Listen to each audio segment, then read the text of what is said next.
Today makes it 2 years that I lost my job at Goldman Sachs. And when this kind of event happens to you, I'm just taking time to just reflect on how the last 2 years have been. You know, when uncertain times occur in one's life, it takes you through some moments of deep reflection. You really just spend the time thinking about your life, about what is next. I remember getting the call on that Wednesday morning, and prior to that, like a week before, I had a sensation in my spirit that something like that was gonna happen. Like sometimes you already start seeing the signs. First, about 6 months prior to that time, I was already feeling a little bit discontent. There were many times as I'm doing my job, I would take walks and just really pondering, is this all my life is going to be? And just reflecting deeply, there are a lot of things going on. A couple years prior, I had a breakup. So I was living through that experience of the breakup. And I had broken up with my fiance at that point in time. And I was just thinking about all of life in general. The money was coming in, my business was going well because apart from working, I had my business running.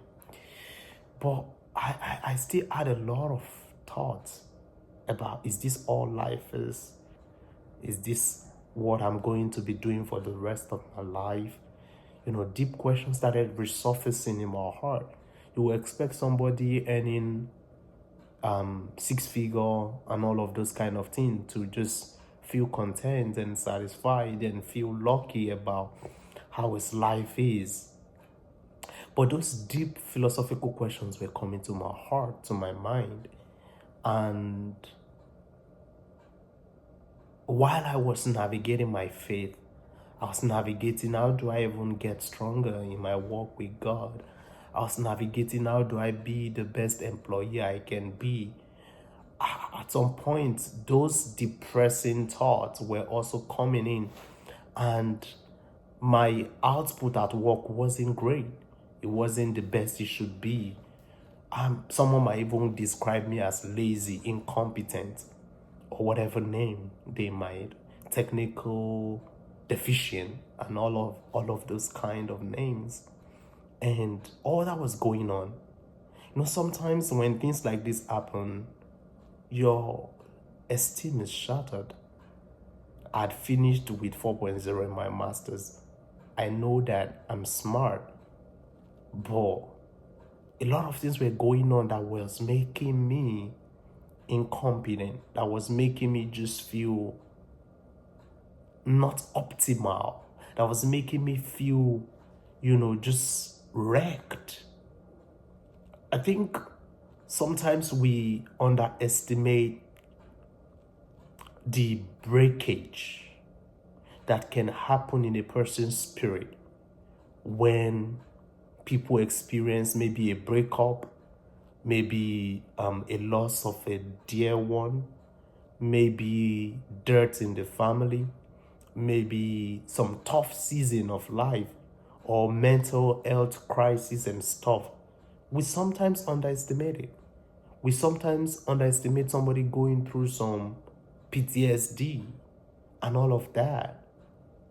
But just that experience, mine for me was breakup, split into some spiritual crisis of my faith.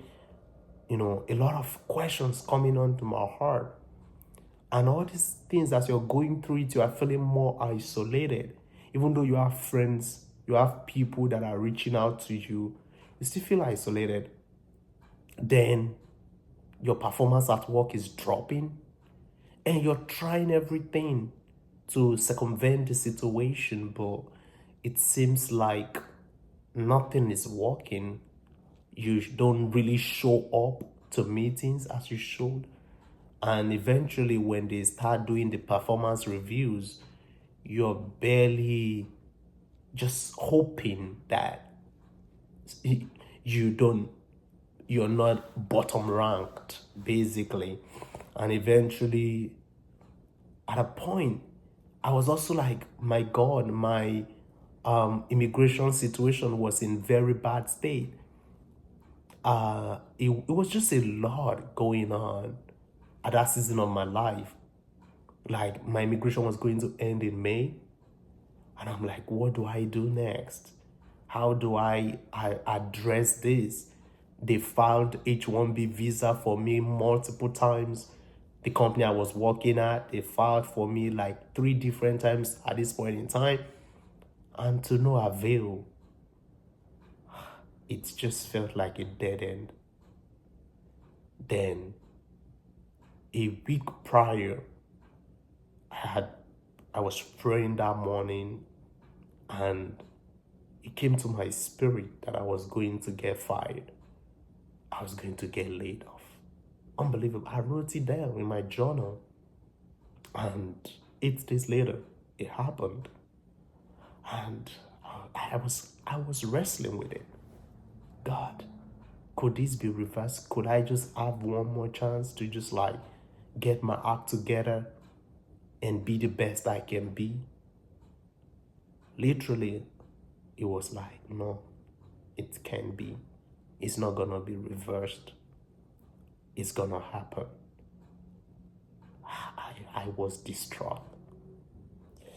So, when that Wednesday morning came and I got the call, I knew what to expect. And it happened. I was told I was being laid off. Then immediately I'm thinking, what do I do next? How do I navigate this? How do I navigate my immigration?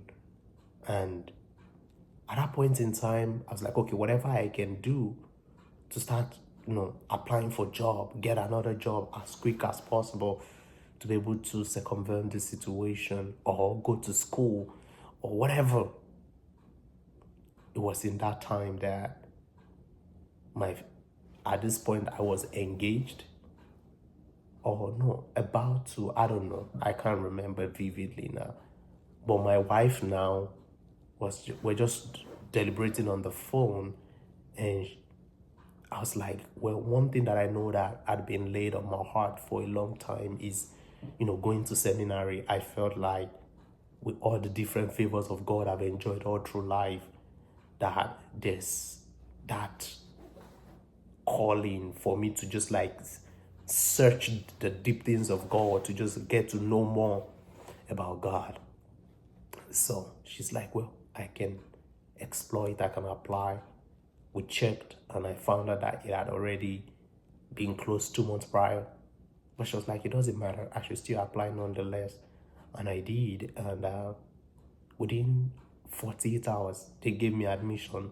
So I had that at the back of my mind that, well, I have admission, I can get into this school and get that. I continued applying for jobs. So my first semester, I wasn't really into it. I was just like, let me just do this, but let me get back to the workforce. Let me just get back to myself. One of my manager reached out, connected me with some people in another company. I did the interview, passed the interview, got the job offer, but then it was contingent on me getting H1B visa.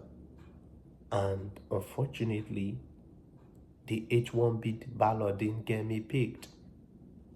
And they rescinded the offer. So now back to square one. But then at least I have seminary. At least that was how I perceived it at that point in time. But God had different plans for me. Wow. 2 years have gone. But in it, I got married. Wow.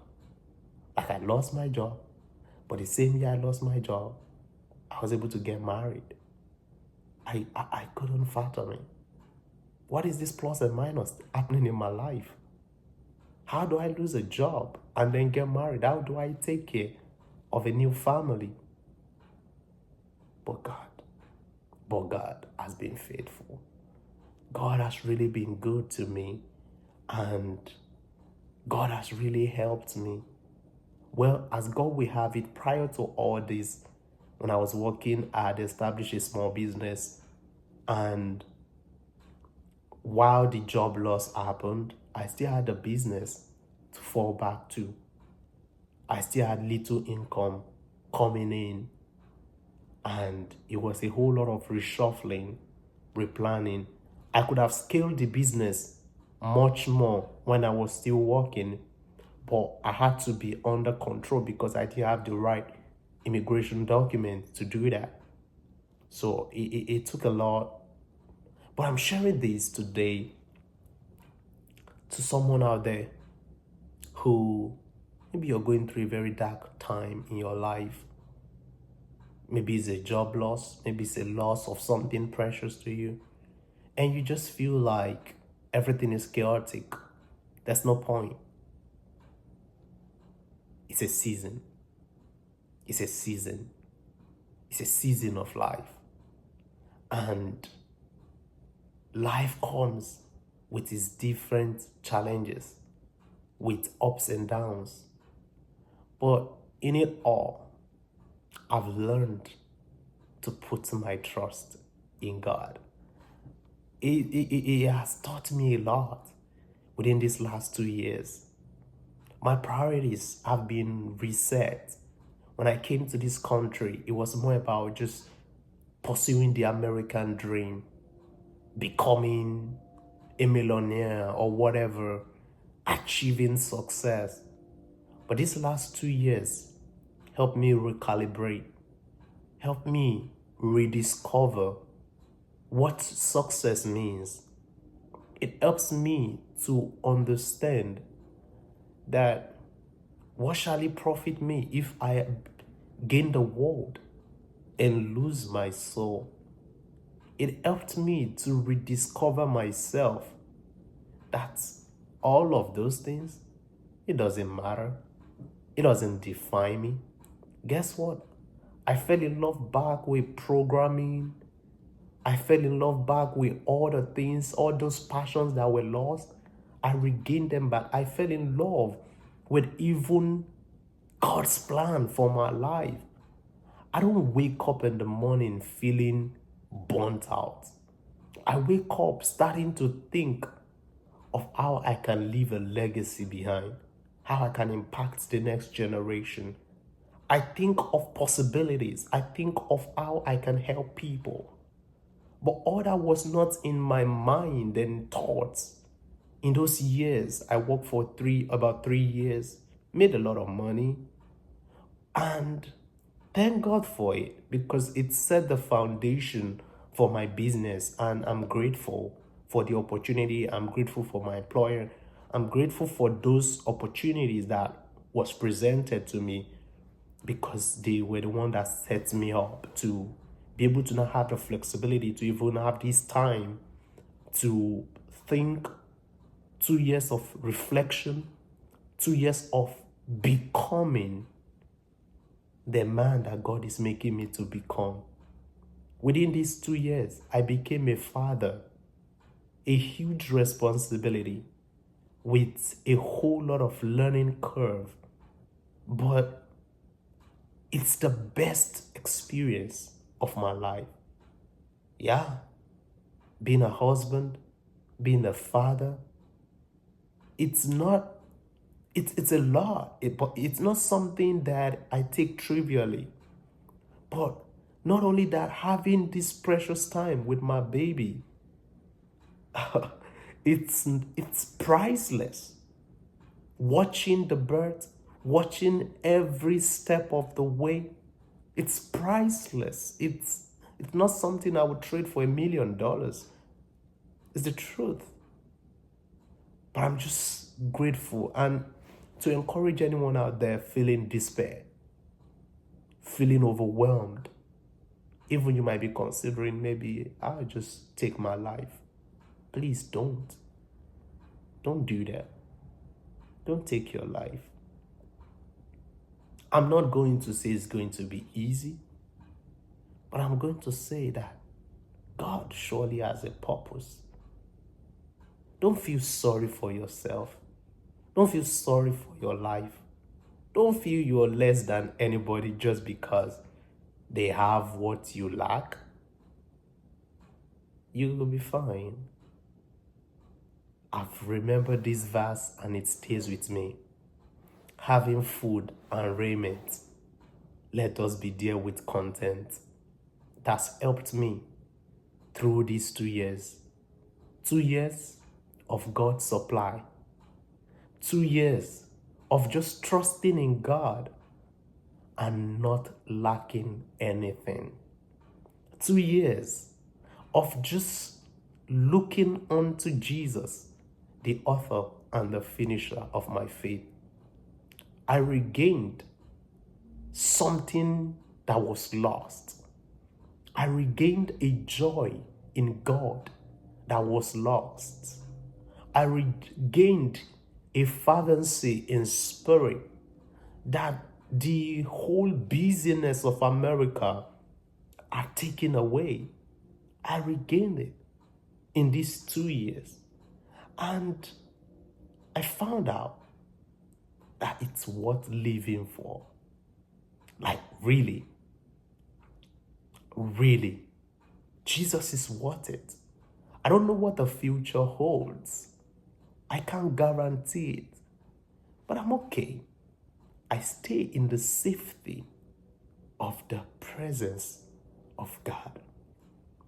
I don't know what my bank account will look like at the end of 2025.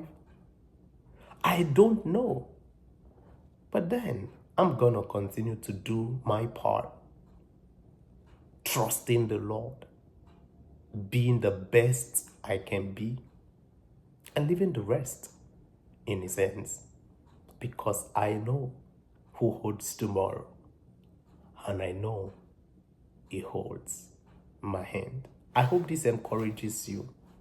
I hope this lifts you up. As we go on this journey on TK Prudent channel, I'm going to be much more focused on ensuring that my messaging and my life here is mainly focused on being a blessing to anyone who gives the audience to listen. God bless you.